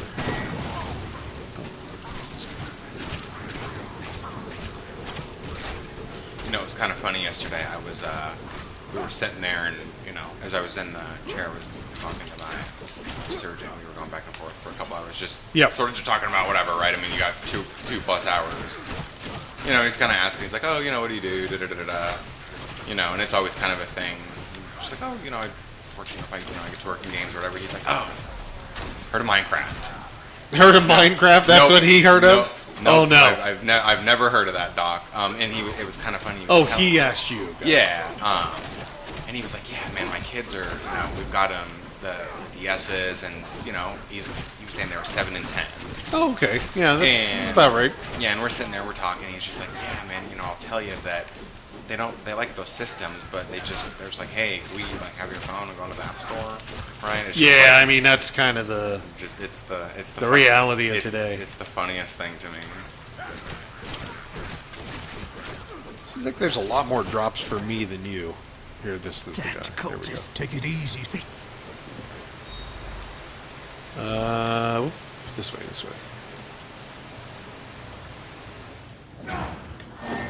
It's funny, that map is always there, but when I first started playing this, I didn't really notice it. In the top right corner? Yeah. Oh, I'm glued to that map. Take me alive. So, we have to go down here and work our way around, I think. So he wasn't a gamer himself, just his kids kind of thing, right? Yeah, no, he does not play. Gotcha. He'd moved around a couple times. He was from here, and then he went to school Zip around. was Kansas, went here, then went to school in Miami, then ended up back here. I believe Oh, okay. Yeah. He likes this area? Yeah, definitely. Yeah, a lot of people do. Yeah, man, I can't complain. No. Yesterday it was 92 or 93. A little bit warm, but I mean, complain about that otherwise... a little bit, but... Otherwise, it's not bad. We'll get a couple warm days over the summer. Like, mainly what Seattle gets I found the lock. Yeah. essentially there's like a 2-week period. Where it gets really, really Yeah. warm. Oh, you got 70s? Oh, that's not bad, man. We were pretty happy with that. I mean, that's kind of what the rest of the month will be like, is probably like 6, 7, like upper 60s, mid 70s will be the highs. And then like when it comes to July, there's like 2 weeks like between July and August where it can be like 90s. Yeah. And then it kind of goes back down to the 80s and then, starts to drop at that point. We really don't get really, really hot weather here except for like 1 to 2 weeks. And everybody, then I think they kind of go like, should I get like air conditioning? And then after that 2 weeks, they're like, nah, we didn't need air conditioning. We survived. Dude, I don't know how people do it. Yeah, Minnesota, I know I like Minnesota. I like the weather there. But it can get like I've heard it. muggy and hot at points. Can it also get really, really cold? Oh, he probably Yeah. deals with like 3 feet of snow. I mean, we're on the talking ground at one time. we're talking close to like 0 with like wind chill and things Yeah. like that, right? Yeah, for sure. So let's see. Are we back down or are we up? There we go. This is a good game. Like, we can sit here and just chit-chat on this. Oh, yeah. And, you know, there's not a lot of, like, stress. Now, we have it on easy. Right. Right? We could put it and start cranking up the difficulty a little bit and have a little bit more challenge. We just wanted to show a little bit of the game. Right? Because mainly, if what we try to do is if the game's not available as a 30-minute free trial, we try to show maybe 30 minutes of the game so you get an idea. You know, funny that you say I'm that. donating. Oh, dude, you didn't get anything from me. I wasn't donating anything. I'm gonna donate a boot. There we go. Take that. You know, we were talking about it in, oh gosh, this had to have been a couple of nights ago. That there's just some times when we get off and, like, even though we'll be in chat and we'll be playing a game, sort of regardless of, like, if we're playing multiplayer or co-op, there's times when, like, the percentage of my thought, more of it goes to, like, having a conversation than sitting there actually concerning myself with, like, here's the absolute correct way to play, here's the way to do the absolute most damage, right? Yeah, for sure. We don't There is no time. don't really get into it that deep. Every once in a while. Yeah, see, there's the king down here. He was put into this curse, and then we're basically dealing with the court mage here to try to figure it out. Baltimore says he's lived in Minnesota for 6 years and he gets into the negatives every year. So like -0 or 0 and below. That's crazy. That can be rough. That That's can be rough. Actually, I think we might be up here to the left. Oh yeah, there was. It did look like we had to. Go It's okay. So it's right under us, actually. Oh, I see it down there. It's all lit up. This is it. Yeah. Yeah, gosh, after we play this, I'm gonna go look, and I want to go understand how Warhammer. I know got it's out got of me 40K. thinking about like, oh, here's our next spot. So main quest. Yep. There we go. We'll do this and then probably call it good. That's fine. Yeah. The other downside of us playing on here, we don't hear the audio. Yeah. You know, that is kind of like the. It'd be nice to know what's going on because I'm sure they've been talking about something. Talking about me getting loot. What we're talking about. Yeah, there's. I mean, we've talked about like wearing headphones and things like that, but we don't really need to. Right. We know kind of the audio. So we have 10 minutes to save the other 6 prisoners. Oh, so we're after like go find these people. Okay.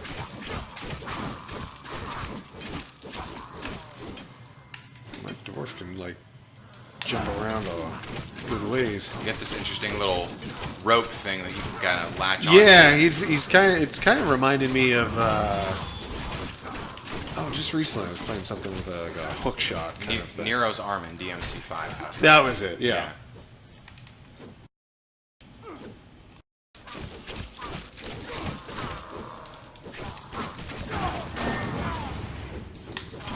It's like the hook shot though from Link, except Yep. his was what angles and like height.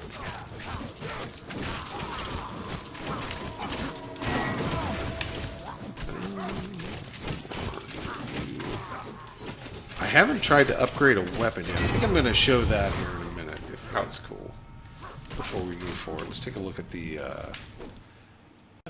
Oops, is this one? There we go. So this is kind of your inventory. What am I using as weapons? Okay, there we go. Oh, so I've got some stuff. I've been picking up stuff just left and right. Let's grab with that, and then. Oh, you don't wear armor, you wear tattoos. Okay. As my character. All right. Very Diablo-esque. Yeah, I mean, for sure. This is... Definitely. I mean, we're not looking at, like, they're rewriting the genre. Right? They're basically doing what works well in the genre. Okay.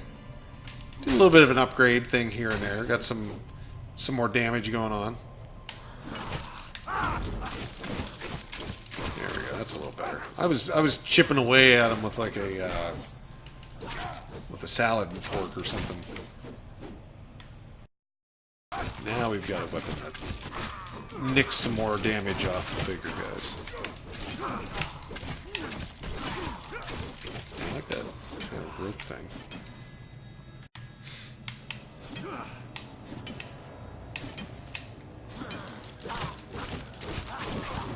I guess because he's got littler legs.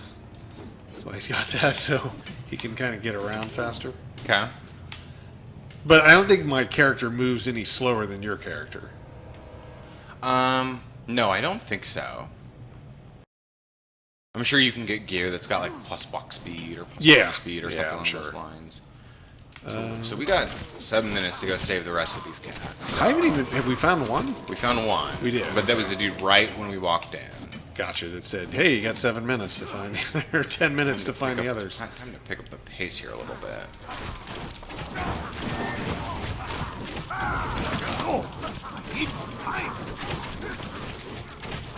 Okay.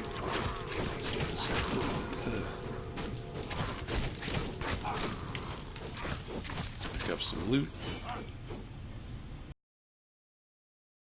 Watch all these guys be bunched together somewhere that we've got to go save. I wouldn't doubt it.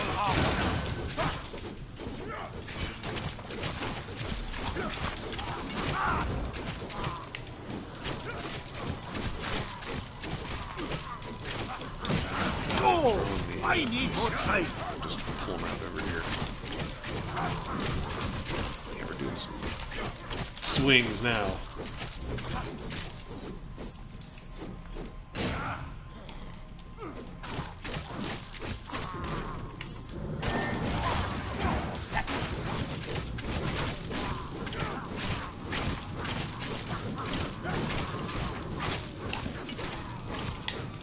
What's your first purchase going to be, Baltimore, out of all the stuff you saw at E3?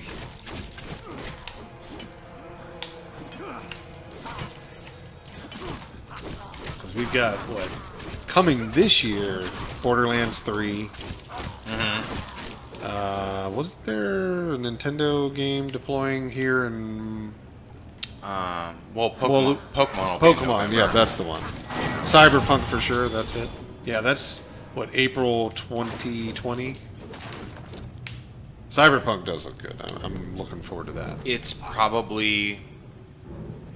You're not big on pre-ordering. Yeah, I don't see a reason to pre-order either. I mean, unless they're giving some crazy cool thing. I've got a pre-order on Kojima's game, and I will look forward to that. But I still think that I don't really know what that game's going to be. I look at Cyberpunk and Did you go the big baller pre-order? I bought the like $80 digital one. Okay. I didn't buy the like I needed the. You didn't buy the baby fetus or in a whatever. bottle. Yeah, but Cyberpunk to me looks like. Oh, here we go. I have no doubt in my mind that game will be exceptional, right? Yeah. Kojima's game I think will probably be weird. I don't really know what it's going to be. That Cyberpunk game is just like. Now we're good. Just another second, and I'll crush them all. I am looking forward to Borderlands 3 with their whole your team rubber bands around you, so you can always play together. I think that'll be fun because that's one of the things that we've talked about is that Death Stranding for sure for Baltimore too. Psychonauts. Yeah. I can see that. All quality titles. There we go. But that's one of the things about once our gaming Oh, group, they are all in here. once our gaming group gets bigger and bigger and bigger, the level cap and the level distance starts to get greater and greater, and then it turns into this like someone's feeling but left behind, or someone feels like they need to catch up, or someone has the best guns and is just killing everything. So I'm really curious how they're going to handle that system. Yeah. Okay, we got those guys. So we've got 4.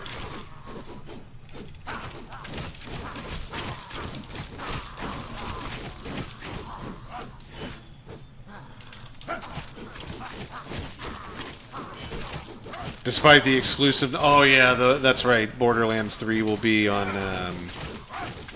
Epic first. Yeah, it wasn't as bad as of what they did with Shenmue. That was... Oh, that whole thing. Yeah, man, that was crazy. Shenmue 3, he just brought it up, too, right when you said that. That was... Yeah, that was pretty bad. I mean, listen, there's... I understand their thought process, right? Like, Oh, yeah. Epic is giving away a ton of money. Plus, if you go through them, you get to use the engine for free. I believe it's pretty lucrative that way. Get a little extra money. Yeah. Yeah, I mean, you look at all the different ways, like the marketing budgets, the placement, the funds for the engine. If you do that, there's a lot of positives, but it is really a crappy way to handle it. Like, they should still launch. Well, I'm not presented with that opportunity, but Sure. Yeah. I would say that if I had went to consumers to help me get the game that I wanted to build funded, Right. I probably wouldn't let them down Right. before anybody else, right? Right. Which, who knows how many people don't want to go spend or use their code on Epic, or I don't know, right? I don't know what that number is going to be. I'm sure it's a small subset of the amount of people, like 70,000 people. I believe that's what it was donated. Yeah, because that. what they raise, like 6 or 7 million or Almost something? 7, 6 point something. But yeah, I don't think that I could sit there and be okay with We got 60. letting people down. We got 60 seconds. We got to hustle on these dudes. Yeah, I was gonna say, oh shit. Well, either way, let's go your round. There you go. Go back the other way. Skipping the ads. Skipping the ads.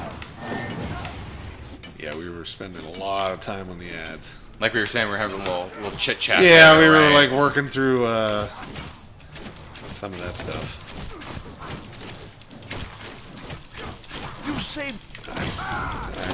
Okay. 30 seconds. Let's We bolt gotta find the other guy. One more. bolt down here. He's got to be close.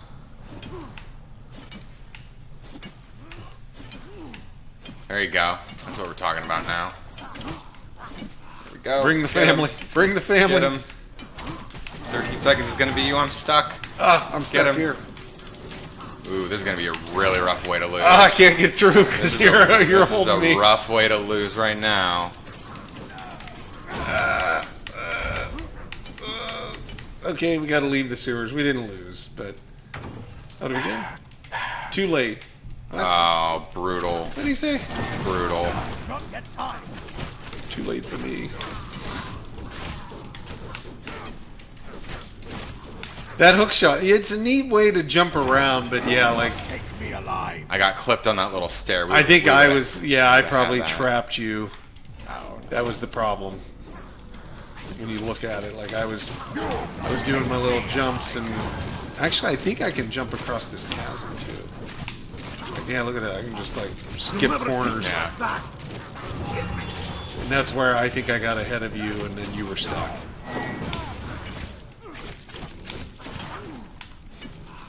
Probably I take it this is the exit. Yep, there's the exit. Yeah, we made it out. We might have failed. There we go. Well, we're out. So that's Chaos Bane. So Warhammer Chaosbane just came out. You should be able to find the link in chat. It is a Steam key. That was cool to play co-op. That was unexpected. Yeah, I didn't think that would have co-op. So that was fun. You could really play that with 4 if you wanted to. Yeah, that'd be a little intense. Plus, I think it has online co-op as well, so you can add those in. But yeah, that's Warhammer Chaosbane. We're going to do some research and figure out what the Warhammer franchise is all about, Right? And why it's now high fantasy. But it was very fun to sit there and play, and I like those types of games. I've always appreciated the dungeon crawlers, the Doom, or the Diablos and the Fates and all of that. So I am always 100% a fan of playing co-op. Yeah, in for any sure. game. So, it's always nice, yeah. especially when you can do local co-op. That was fun. Yeah. So that's going to be it for the show this week. We're going to be out of E3 next week, so we'll be able to talk about other news and all sorts of games that'll come through all the different fallout of the big show itself. We'll have more games as well. We're going to be launching some more Daedalic stuff all next week. Yep. We've got some big sales coming up here at the beginning of July for some of our plug-in digital titles. Yep. I just looked at all that Yep. stuff. We got some Alawar stuff towards the end of August. We got stuff all going on. Yeah, I think I think it'll be sometime in August where Yep. there's going to be a sale on all of our premium, so kind of all their more indie type of games. Yeah. Right. And for anybody that misses these shows or doesn't want to watch the whole thing, we're going to start breaking them up a little bit. So each day throughout the week, we'll drop some of the news tidbits. Yep. So we'll split those up to make them shorter, little digestible. The daily drops is what we call them. And then we'll be putting the gameplay footage of like Warhammer Chaosbane on the game page itself, so you can kind of Right. watch. So people will be able to watch that. We've just started breaking some of them up. Yep. We've been trying to, so some of the other people that don't want to sit through an hour and a half, 2 hour show Right. can kind of see a little bit of what the show's about and then actually get to see the actual gameplay. Because I have a feeling that a lot of people show up to see the actual game being played, Yep. not necessarily hear our ramblings of the game industry. But I hope everybody does enjoy that. I hope some people get some benefit out of it and want to stop in and chit-chat about all the cool things. Let us know in the chat if you are the person that finds the key, and let us know what you think of Warhammer. A Wild Tangent Discord in the future. We have talked about that, so yeah, there may be something like that coming down the road. Yeah, we've talked about it. A couple people in the office have talked about Yep. it. I think right now, I think the only thing holding us back is probably our Time time. and effort. Yeah, I think that's our gating Well, the factor. effort's there, yeah. The So, time is what the gating factor is, Yeah. like you said. So we'll definitely try to do as much as we can. And then we'll make sure everybody knows what's going on and when we're updating. But yeah, keep watching YouTube or Twitch. We're going to start to syndicate all the videos, I think, onto Twitch as well. So you'll see little digestible things on there just to make it easier to watch. You know, instead of spending your whole afternoon watching a show that's once a week. But thank you, Baltimore, for hanging out and helping mod. as always, We appreciate it's it. a bunch. And we will talk to everybody next Thursday, same time, 6 p.m. If you haven't followed, if you haven't subscribed, do that now. Check out the other videos that we have. And then we will talk to everybody next week, but have a good weekend in the meantime. We're going to soon. go to a retro show tomorrow, so we'll take some pictures and let everybody know what Seattle retro scene looks Yeah, like. I have not been before, so I guess we will. You've been to some of these, I've not. Yeah, so, I go to yeah. them a good bit. So yeah, we're gonna go down, take some pictures, some video. We'll share that on the next week's show as well. Awesome, cool. Have a good weekend, take it folks. easy. Thanks, Baltimore. Talk to you later, man. See ya.